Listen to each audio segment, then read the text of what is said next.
Todos nos sentimos orgullosos de ser peruanos.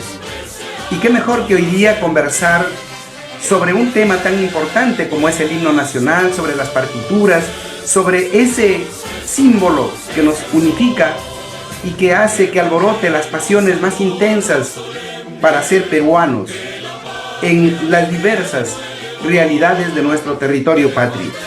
Para ello, hoy día, en una alianza estratégica entre la Unidad de Responsabilidad Social de la Facultad de Humanidades de la Universidad Nacional Federico Villarreal y el Colegio Profesional de Antropólogos del Perú, vamos a establecer un diálogo muy interesante con una de las personalidades que ha desarrollado investigación profunda sobre estos elementos patrióticos. Me refiero a David Vargas Torreblanca, quien es titulado en arte por la Universidad Mayor de San Marcos, tiene una maestría en museología por la Universidad Ricardo Palma y también tiene formación musical en el Conservatorio Nacional de Música. Pero él es un investigador acucioso que en su momento la Biblioteca Nacional tomó sus servicios para que pueda elaborar un trabajo muy serio sobre el catálogo razonado de José Bernardo Alcedo. Este documento es un documento que amerita ser revisado por todo peruano para poder conocer más sobre esta realidad, pero este día vamos a tenerlo a David para conversar sobre estos aspectos tan importantes para nuestra nación, para construir mejor nuestra identidad como peruanos. David, bienvenido a esta conversación y de primero te quisiera hacer una pregunta. Cuéntanos un poquito del himno nacional del Perú. ¿Cómo se ha venido dando a través del tiempo y cómo es que nos llega hasta nuestros días? Muchas gracias por sus palabras, maestro Armando Medina, doctor Armando Medina. Con relación al himno nacional, pues hay varias versiones, ha habido varios cambios en el texto del himno nacional. Y también ha habido cambios en lo que relaciona a la música y a la partitura de la música. Vamos a aclarar, hay dos campos totalmente diferentes. Uno es el campo de la música, que es las notas musicales, la partitura, y otro es el caso del texto. Comencemos con relación al texto, ¿no? Con relación al texto, indudablemente hubo un primer, saben que todos, esto fue ganado por José Bernardo Alcedo a través de un concurso público que lo estableció el mismo José de San Martín. Ganó José Bernardo Alcedo y tuvo una gran aceptación por toda la población, pero en realidad nadie estuvo viendo cómo garantizar el archivo de esta música. ¿Sí? No hubo un espacio como en caso de Chile o Argentina, donde el himno nacional pasaba a la Biblioteca Nacional. No hubo esta transferencia de un himno nacional a una institución cultural del Estado. Eso hizo que el himno nacional tuviera varios cambios, como el caso de Villavicencio y otro más, y comenzó a haber cambios que a Bernardo Alcedo, enterado de eso, mandó una carta al gobierno del Perú en el año 1862. Esa es la carta que ahora mantiene el Museo Arqueológico de Pueblo Libre. En esa carta dice que no se distorsione la letra de su amigo y poeta Ugarte, ¿no?, que han incluido y comienza a transcribir todo el himno nacional, donde indudablemente su queja fundamental es la inclusión de largo tiempo, porque él en la transcripción no pone largo tiempo. Ahora, el largo tiempo se incluyó como una música, una parte de un catecismo patriótico de Vigil, ¿no?, del padre Vigil, y esto se incluyó, tuvo mucho aceptación. Sé que el mundo popular es bastante flexible, ¿no?, para introducción de novedades, pero Alcedo pues dijo que no. Ahora, con relación que el himno que ahora tenemos, hay que tener en cuenta que no es el original de Bernardo Alcedo. es un arreglo musical de Claudio Rebagliati. Y en ese arreglo musical de Claudio Rebagliati llama la atención porque siempre algunos autores dicen que tuvo la anuencia y el permiso de José Bernardo Alcedo. No hay ningún documento al respecto, porque me llama la atención, porque si José Bernardo en el 62, ¿no?, que se queja de que hay nuevas inclusiones en el himno nacional, pues en el Rebagliati sí sale con el largo tiempo el peruano oprimido. Justamente ese párrafo algunos le atribuyen, bueno, eso puede ser también a especulaciones, que está asociado a un canto popular que estaba muy de moda y se inserta, pero justamente fue que en el año 1863, cuando Claudio Rebagliati justamente llega al Perú, y por esa época ya Bernardo Alcedo estaba muy anciano, y entonces es donde incorporan este párrafo dentro del himno nacional que hoy día conocemos. ¿Eso es así o cómo fue? Estaba anciano, y creo que fue en el 69 que oficialmente lo oficializan al himno de Claudio Rebagliati, ¿ya? Y estaba anciano, pero todos dicen que tuvieron la anuencia y tuvo el permiso de José Bernardo Alcedo. Y yo solamente conjeturo que me llama la atención que Bernardo Alcedo nunca hubiera aceptado que la estrofa largo tiempo oprimido, si él hizo su primera queja, y esa queja está en el archivo del Museo Arqueológico de Pueblo Libre. Ahora, sobre la música, ¿ya? Sobre la música. En realidad no hubo ni una transcripción, nada de un documento, de una partitura que pase, porque lo que tiene el Museo Arqueológico del Pueblo Libre es el texto nada más, pero las notas musicales no la tienen. Entonces, y eso probablemente porque en aquella época también no se tenía bien estructurado estos modos de presentar las melodías, porque también se conoce, por ejemplo, que incluso bandas que interpretaron el himno nacional no tenían partituras, lo hacían a puro oído. Entonces, una hipótesis podría ser que no se estilaba tal vez esta modalidad de sistematizar en partituras las melodías en aquella época. No, de hecho, el José Bernardo Alcedo no era un músico académico, ¿no? Y ese músico académico significa, incluso, como todos saben, él quería establecer un conservatorio nacional de música en el Perú por el año 1869, bastante pronto, que se forma una academia de formación donde se estudia contrapunto, armonía, y para eso incluso hace un tratado sobre la filosofía de los elementos musicales, muy importante para un estudio posterior, ¿no? Pero escribió, era un hombre que no solamente compuso el himno nacional, hay que hacer entender que eso no solamente compuso música para nuestra patria. Hay músicas populares, ¿no? Populares como por ejemplo la chicha, hay música con estilo, con temas incaístas, ¿no? Reivindicando, y es muy interesante. Él siendo mulato, ¿no? Reivindica en sus textos, en la gran orquesta, al imperio inca.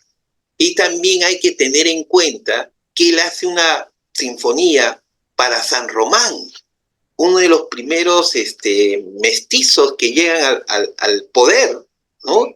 Y siendo él mulato en el siglo XIX, imagínense, apoyando que San Román, que era un hombre andino propiamente dicho, lo considera como el nuevo Aladí del incaísmo que en el Perú.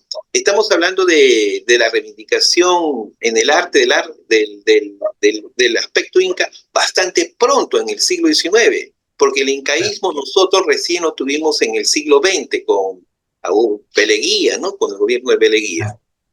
Mire, a propósito, encontré en un ejemplar algo de esta melodía que incluso, según los historiadores refieren, que se cantaba ya con mucho fervor antes del himno nacional, que es la canción La Chicha que usted hacía referencia. y que fue creado justamente por Bernardo Alcedo y bueno, que también que fue muy patriótico, pero hacía alusión a la comida y a las bondades de nuestra generosidad alimenticia de nuestro querido Perú. Y solamente voy a parafrasear un par de versos del coro de lo que dice: Patriotas, el mate de chicha llenad, y alegres brindemos por la libertad, y alegres brindemos por la libertad. Cubran nuestras mesas el chupe y el quesillo, y el ají amarillo, el celeste ají, y a nuestras cabezas la chicha se vuele, y a la que hacerse suele de maíz o de maní, la que hacerse suele de maíz o de maní. Patriotas, el mate de chicha llenad, y alegres brindemos por la libertad.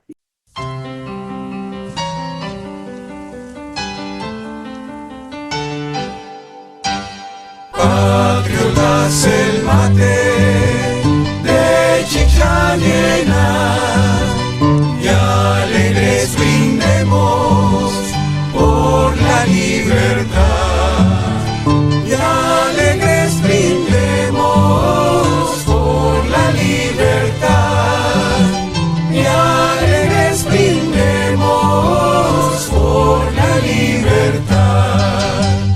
Cubra nuestras mesas el chupe y quesillo, y el ají amarillo, celestial ají, y a nuestras cabezas la chicha se vuele, la que hacerse suele de maíz o maní, la que hacerse suele de maíz o maní.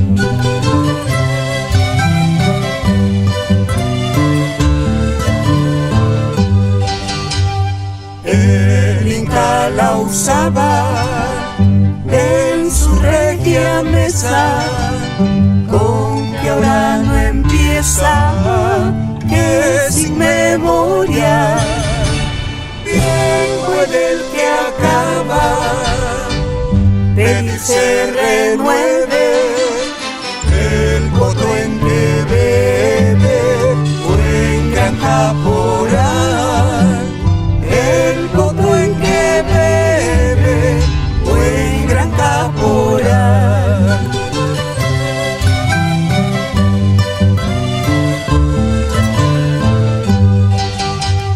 El ceviche venga, la guatía enseguida, que también convida y excita a beber. Toribio sostenga con el potro en la mano, que a todo tirano ha de aborrecer, que a todo tirano ha de aborrecer. Patriotas, el mate de chicha llena, y alegres brindemos por la libertad, y alegres brindemos por la libertad, y alegres brindemos por la libertad.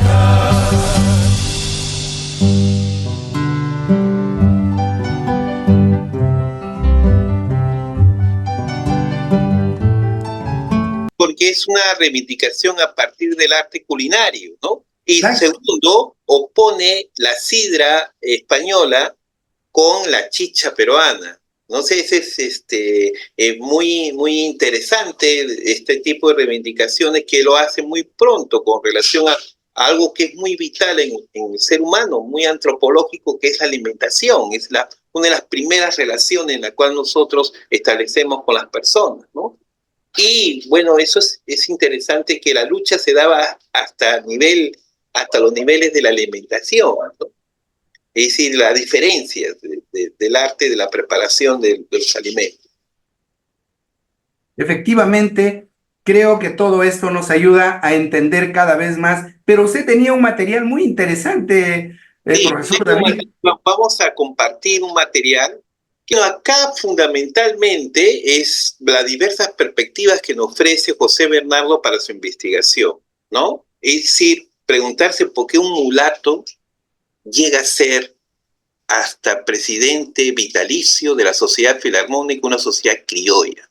Eso tiene que ver con un pensamiento latinista, ¿no? La defensa de Cicerón Alquidia, donde las personas con desarrollo de las artes y de las humanidades pueden entrar en los círculos de los ciudadanos de Lima, en este caso, ¿no? Melquiades fue Arquías, Cicerón defendió al poeta Arquías, que era músico a la vez, lo defendió para decir que, bueno, todos lo estaban condenando que fuera un provinciano romano. Y ser provinciano romano significaba ser desheredado, no escoger autoridades, no tener propiedades. Y Cicerón se presenta en esta defensa de Arquías, del poeta Arquías, y bueno, lo que hace es reconocerlo como ciudadano, convence a todo el conjunto en ese foro romano a considerar a los artistas, a los poetas, a los músicos como parte del desarrollo espiritual y como parte de las humanidades. De ahí nacen las humanidades, ¿no? Y por eso es la primera explicación. Después, siempre interesante su libro musical sobre filosofía elemental de la música, y vamos a ver a través de la música que no solamente tenemos música patriótica, tenemos con evocación incaísta, religiosa y popular. Sigamos, por favor, rápidamente de su desarrollo espiritual a través de las artes. El primero fue Bernardo Alcedo como presidente de la Sociedad Filarmónica, y el segundo el pintor de cámara, Gil de Castro, que eran casi contemporáneos con Gil de Castro en la pintura. Gil de Castro fue el pintor de cámara que pintó a José de San Martín, pintó a Bolívar. Estas dos uniones me parece que es todo un tema de investigación y ver el papel de los mulatos, incluso su identificación con el mundo indígena en el Perú. Acá las castas es un poco para ver las castas que digamos que en el Perú existían, pero se remonta sobre este mundo. Si tú desarrollas las artes y las humanidades, podía estar ingresando incluso los mulatos a los círculos de llamados ciudadanos, digamos, notables de la ciudad. Digamos lo que ya he dicho, ¿no? En el año 25, el discurso de Arquías, pro Arquías de Cicerón, en defensa de este poeta, que lo era un provinciano, que lo querían desheredar, quitarle la calidad de ser ciudadano. Esta es parte de esta literatura. Acá el latinismo que tiene José Bernardo Alcedo, un gran conocedor, había mucho en el conocimiento sobre el mundo latino, ¿no? De hecho, se habrá conocido mucho el discurso de Cicerón. O sea, este discurso no es un discurso que no está en el espíritu de la época, si dijimos Hegel. Ahí estaba la colección de Cicerón, en este Museo Latino, que fue un descubrimiento mío en mi tesis de licenciatura en San Marcos. Sigamos, acá está su libro, ¿no? Que le llama Filosofía. Es muy interesante, porque no es solamente un tratado de enseñar, sino es una actitud frente a la vida. Es decir, había que implementar el gusto, que era la música académica clásica y romántica, el ideal clásico fundamental, y la religión católica y el ideal patriótico, de acuerdo al pensamiento ilustrado de la época. Son elementos que establecen, miren, eso es bien interesante, es que la lectura de Bernardo Alcedo incluso estudiaba a Jovellanos. A Jovellanos fue un filósofo que planteaba la creación de instituciones culturales para que avance la sociedad en una democracia cultural de las artes y las ciencias al pueblo. Capargo Jovellano, acá menciono algunos aspectos que habla Jovellano, que conocía indudablemente Bernardo Alcedo. ¿Sí? El buen gusto también, que habla también el conocimiento de Hipólito Ruiz, o sea, son las lecturas que debieron leer José Bernardo Alcedo. Acá también hablan del buen gusto, que es crear instituciones culturales, De ahí viene la propuesta de José Bernardo Alcedo de crear el Conservatorio Nacional de Música. Y acá vienen las partituras. Comencemos algunas partituras con qué carácter. La cora con evocación incaísta es bien interesante.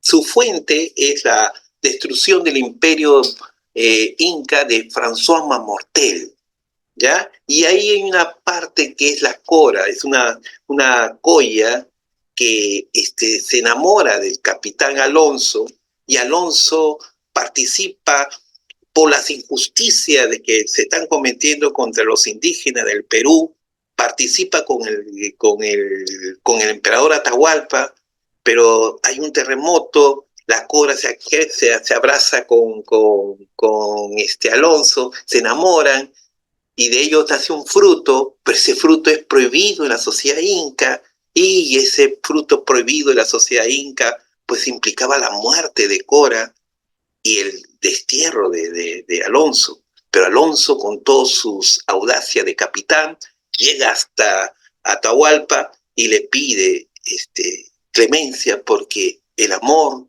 y el fruto de ese amor es parte de la naturaleza. Eso es lo más interesante. Y es una canción muy bonita que ahorita no la tenemos en grabación, pero es como una poesía bastante interesante que deberíamos escuchar. Digamos, más adelante, Cora bella, tu semblante divino, hermoso, tu talle gentil y gracioso, a tu amante el amor inspiró. Sigamos más adelante, un problema ahí. Sigamos ¿no? Mire, salve en el himno de grande orquesta, salve patria el Inca, ¿no? Nombre de Augusto, salve la patria, salve el esplendor, ¿no? En esta obra que es una evocación del Inca. ¿Sí? Creo que no, vamos a escuchar simplemente esto. Y acá es bien interesante, es parte de una publicación que yo hice con un equipo de investigación de la Biblioteca Nacional. Este es el libro que se publicó, el catálogo razonado, y descubrimos que habían los panfletos que se mandaban, que lo tiene la Universidad de Caterbron, ¿no? Y ese es un dato inédito que se encuentra en la Biblioteca Nacional, ¿no? Es bien interesante esa obra porque habla sobre el papel, el tiempo de cumplir, ¿no? El amor lidia a veces con la patria, dice. Pero como el pensamiento ilustrado dura el alex, o sea, dura la ley, pero es la ley. Y tu deber por tu patria incluso puede estar sobre encima de tu familia. ¿Cómo decir que José Bernardo Alcedo fue el himno nacional? Fue algo más que eso. La gente en su época se trompeaba en las calles de la sala foré, del teatro forero, para escuchar los grandes conciertos de Alcedo. Alcedo era el Beethoven de su época, en el siglo XIX, con canciones encaístas, con canciones románticas, con canciones las polas, según hay un musicólogo del siglo XIX que habla sobre la música popular de José Bernardo Alcedo, quien es nada menos que Ronaldo Alba, ¿no? Del siglo XIX, que habla sobre que tiene otras canciones como bolero, pola y indudablemente la chicha. Ahora vamos a entrar al himno nacional, ya para terminar interesantes preguntas que ha habido del maestro Armando Medina. Para terminar, escuchemos la versión original del himno nacional y van a ver que es muy diferente a la que nosotros escuchamos. Ojo, que hay muchos otros arreglos del año 1919, pero son arreglos de banda. Fue en el año 1856 de una editorial alemana, Inirigani, ¿ya? Que comenzó a recoger todos los himnos nacionales de los países americanos. Con Ricardo Rojas, que es el musicólogo que prácticamente es autor, junto conmigo, de este catálogo de música que tiene la Biblioteca Nacional, se transcribió, ¿no? Se transcribió y ahora con los medios que ahora tenemos podemos escucharla. Pero hasta ahora no hay una edición original de esta versión de la que van a escuchar. Tengan esta privilegio, digamos, de escuchar. Para mí constantemente la escucho, y la escuchemos. A ver.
Es maravilloso. Pero vea usted, yo me venía a la memoria esa canción cantada por la misma Rosa Merino en el año 1821 en ese gran teatro, creo que era el Politeama, me parece, Sí, donde sí. lo estrenó por primera vez. No sé, ¿esa era la canción que estrenó ella? Esa es la canción, ¿no? Y también Claudio Rebagliati, el gran autor uno de los mejores investigadores sobre el himno nacional, está Carlos Raigada, indudablemente, que tiene 2 tomos sobre las partituras, ¿no? Sobre las partituras. Y él habla de que la transcripción mucho más original es la de esta editorial alemana. ¿Sí? Porque antes no se llamaba el himno nacional, era otro nombre que se le conocía como la canción nacional del Perú. Sí, se conocía como canción. Después ya se puso como himno nacional del Perú. Eso lo establece muy bien Carlos Raigada. Sin embargo, y eso es para los alumnos ya como para decir los alumnos, la importancia que tiene Carlos Raigada es importante. Sin embargo, siempre es bueno una revisión de todo lo que los grandes historiadores hacen, ¿no? Y una de las primeras revisiones que hice es sobre el nacimiento, que hicimos como un equipo, es sobre el nacimiento de Alcedo. Y casi todos dicen que su padre fue un cirujano, un personaje notable. ¿Y sabían que Alcedo no tuvo padre, que lo firmó? Eso está en el catálogo, en los archivos, de padre desconocido. No, nosotros hemos ido a la fuente de los archivos obispal y nos han entregado el nacimiento de Alcedo, y ahí solamente no estaba el apellido de Alcedo. Y eso hay que ver, porque su partida de nacimiento, que se encuentra en el archivo obispal, ahí está claramente que su padre lo desconoció. Habría que ver qué investigaciones, cómo recoge el apellido posteriormente Alcedo, que es lo más interesante. Hay todas unas perspectivas de investigación. Ese es un hombre que se sobrepuso a muchas situaciones: ser bastardo en esa época, ser mulato en esa época, pero ingresar al convento de Santo Domingo, aprender con los maestros de Dominico y destacarse como un músico extraordinario en esa época, debió tomar la atención de todo ello y llegar a tener un posicionamiento social, como lo tuvo en el caso también Gil de Castro. Esto me hace tal vez comparar, y tal vez no sea muy contemporáneo, porque es otra época, igual que San Martín de Porres.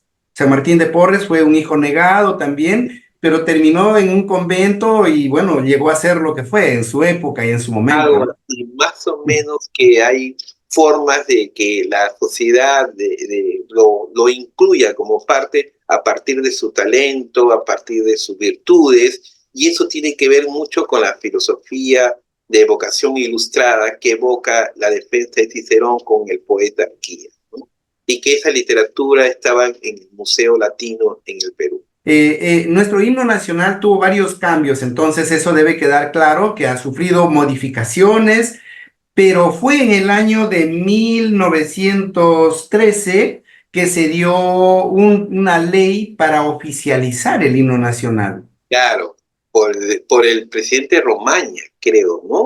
Si Sí, no me equivoco, el presidente Romaña se oficializó en el año fue el presidente Billinghurst. 1000, ya.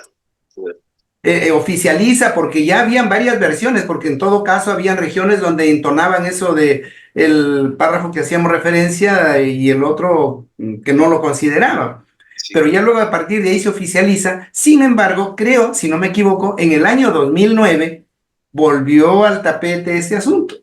volvió al tapete, ¿no?